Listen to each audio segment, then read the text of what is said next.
On n'a jamais vu ça, là, des années comme ça. Membre d'un club de motoneige depuis 18 ans, Bruno Aubé n'en revient pas. Ici, à Saint-Gervais, les motoneigistes ont déserté les sentiers en plein mois de février.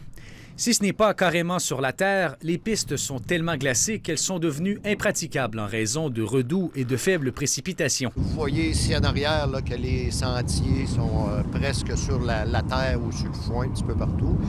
Il y a quelques sentiers qui sont encore, disons, fonctionnels en Chaudière-Appalaches, mais très peu. Du nord au sud, la presque totalité des clubs de motoneige de Chaudière-Appalaches ont décidé de fermer les chemins. Et leur réouverture pourrait prendre un certain temps. Pour l'instant, toute forme d'entretien ne sert à rien. La surfaceuse va casser la glace, la neige dure pour faire un peu comme de la mie qu'on appelle.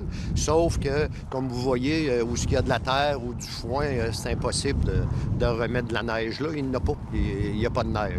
L'absence des motoneigistes a sans contredit des conséquences pour les commerçants. Nous autres, on vend pas d'huile, on vend pas de courroie, on vend pas rien. Les ventes de motoneige, c'est pourri cette année, c'est désastreux.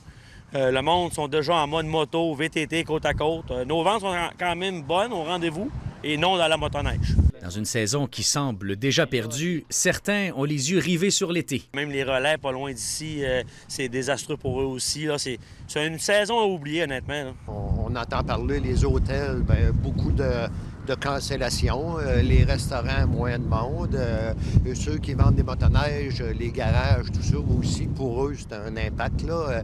Même il y avait un propriétaire qui me disait là, qu'il avait mis des mécaniciens sur le chômage. Selon la Fédération des clubs de motoneigistes du Québec, les retombées économiques liées à la motoneige s'élèvent en moyenne à plus de 3 milliards de dollars par année. Le monde de la motoneige prévoit déjà que celles de 2024 seront bien en dessous. Ici Félix Morissette-Beaulieu, Radio-Canada, Saint-Gervais, en Chaudière-Appalaches.